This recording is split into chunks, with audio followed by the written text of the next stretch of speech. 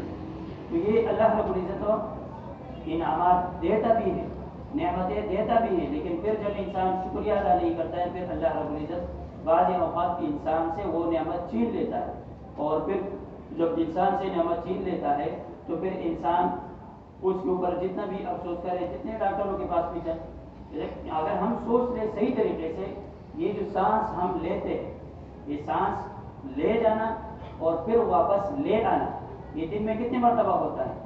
اگر خدا نخواستہ اس سانس کے لے جانے کی اللہ رب العزت ہمیں طاقت دے دیتا ہے کہ ہم اندر لے جا سکیں، لیکن پھر اللہ رب العزت کی طرف سے اگر یہ ہو جائے کہ سانس نکالنے کے لیے کسی مشینری کی ضرورت ہوتی تو پھر کیا ہوتا؟ ہم تو بے بس ہیں۔ پھر تو ہم سانس واپس جو نکالتے ہیں، اس کو اگر مشینری کی ضرورت ہو جائے اور اس سے جو ہے مشینری کے ذریعے سے نکالا جائے تو پھر انسان کیا کرے گا؟ کچھ بھی نہیں کر سکتا ہے، ادھر تو انسان پھر مجبور ہے۔ تو یہ اللہ رب العزت نے ہمارے اوپر احسان کر دیا کہ یہ سانس ہم لیتے بھی ہیں اور پھر جو ہے انسان سانس کو نکالتے بھی ہے، واپس بھی لیتے ہیں، کسی سے انسان زندہ ہے، گھومتا رہتا ہے دنیا میں۔ جس طریقے سے اللہ رب العزت نے قرآن مجید میں فرمایا قل سیروا فی الارض، زمین کے اندر سیر کرنا، نکلنا، چلے جانا، یہ جو اس لیے ہوتا ہے کہ انسان مختلف مقامات پہ جا کر مختلف اللہ رب العزت کے جو عجائب ہیں، اللہ رب العزت نے جس طریقے سے جو دنیا کا جو نظام قائم کیا ہے، وہاں انسان جا کر اس کو دیکھ کر اس سے جو ہے انسان جو ہے عبرت پکڑے۔ اس لیے اللہ رب العزت نے جو قرآن مجید میں بار بار فرماتے ہیں ان فی خلق السماوات والارض واختلاف اللیل والنہار، دن کو پیدا کرنا، پھر رات کو پیدا کرنا، دن کو بڑھا دینا، رات کو چھوٹی کر دینا، رات کو بڑھا دینا، دن کو جو ہے چھوٹا کر دینا، یہ سارے کے سارے کام اللہ رب العزت کو کرتے ہیں۔ یہ اس لیے کہ انسان اس کے اندر غور فکر کرے کہ اس نظام کو چلانے والا کوئی ہے، یہ نظام اس طریقے سے نہیں ہے کہ خود بخود چلا رہا ہے، اس کا کوئی چلانے والا ہے، اس نظام کو کوئی چلا رہا ہے۔ پھر اسی طریقے سے اب دیکھو آج کل کے دن میں دن چھوٹے ہیں، راتیں بڑی ہیں، اور پھر آگے چل کر جو ہے پھر دن بڑے ہو جاتے ہیں، راتیں چھوٹی ہو جاتی ہیں۔ رات کے حصے کو دن میں لے کے آنا، دن کے حصے کو رات میں لے کے جانا اللہ رب العزت ہی کر رہے ہیں۔ تو اس میں ہم غور فکر کریں کہ یہ اللہ رب العزت نے جو ہمیں اتنے انعامات دیے ہیں، ہم اس کے اوپر اللہ رب العزت کا شکریہ ادا کریں اور ان انعامات کا ہمیں احساس ہو، یہ انعامات ہم محسوس کریں کہ ہاں یہ انعامات اللہ رب العزت نے ہمیں دیے ہیں، ان انعامات کا اگر ہم شکریہ ادا کریں گے، اس لیے اللہ رب العزت نے تو ہمیں جو دنیا میں پیدا کیا ہے، یہ دنیا ایسی چیز ہے کہ یہاں پر یہ کھیل کی میدان سمجھ لو، جیسے انسان کھیلتا ہے نا، کھیل کودتا ہے، تو یہ دنیا ہمارے لیے ایک کھیل کود کی میدان ہے۔ یا اسی طریقے سے کہ انسان جب کھیتی باڑی کرتا ہے، فصل جو ہے جب وہ زمین میں اگاتا ہے اور پھر وہ اگ کے آ جاتا ہے، ایک وقت آ جاتا ہے، پھر وہ اس کو جو ہے کاٹ لیتا ہے اور اس کو ختم کر لیتا ہے۔ تو اسی طریقے سے یہ دنیا میں ہم آ کر امتحان گاہ میں بیٹھے ہوئے، ہر ایک انسان امتحان حال میں بیٹھے ہوئے، امتحان حال میں جو انسان ہوتا ہے وہ تو یہ کہتا ہے کہ میں جو ہے پرچہ صحیح طریقے سے لکھ لوں تاکہ میرا جو ہے نمبرات اچھے کے اچھے نمبرات آ جائیں۔ تو ہم ابھی امتحان حال میں بیٹھے ہوئے، انسان جو کچھ بھی کر رہا ہے، اچھا کر رہا ہے یا برا کر رہا ہے، فرشتے کرام کاتبین کندھوں کے اوپر موجود ہیں، وہ کرتے رہتے ہیں۔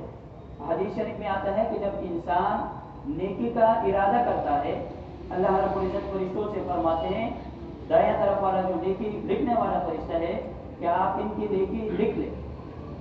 ارادہ کرتا ہے، ارادے کے اوپر نیکی لکھی جاتی ہے، اور جب وہ انسان اس نیکی کو کر لیتا ہے، اس نیک عمل کو کر لیتا ہے، تو اس کے اوپر پھر 10 نیکیاں لکھی جاتی ہیں۔ اور جو انسان برائی کرتا ہے، برائی کا ارادہ رکھتا ہے، تو بائیں طرف والا جو فرشتہ ہے ان سے کہا جاتا ہے کہ آپ اس کو تحریر نہ کریں، لکھ کے نہیں، صبر کریں۔ جب اگر وہ انسان پھر وہ گناہ کا کام کر لیتا ہے تب وہ تحریر میں آ جاتی ہے، لکھائی میں آ جاتی ہے، اور پھر اگر وہ صرف ارادہ کر لیا اور پھر اس گناہ سے باز آ گیا تو پھر بھی اللہ رب العزت کا اتنا کرم ہے اور احسان ہے کہ اللہ رب العزت اس فرشتے کو کہہ دیتا ہے کہ نہیں، اس کو ختم کر دے، اس کو مٹا دے۔ تو یہ ہمارے لیے اللہ رب العزت نے کتنا انعام کیا ہمارے اوپر۔ پھر آج کا جیسے یہ تقریب ہے، ختم قرآن ہے، حدیث شریف میں آتا ہے ختم قرآن کے موقع کے اوپر کوئی دعا جو ہے رد نہیں ہوتی، دعا ضرور قبول ہوتی ہے۔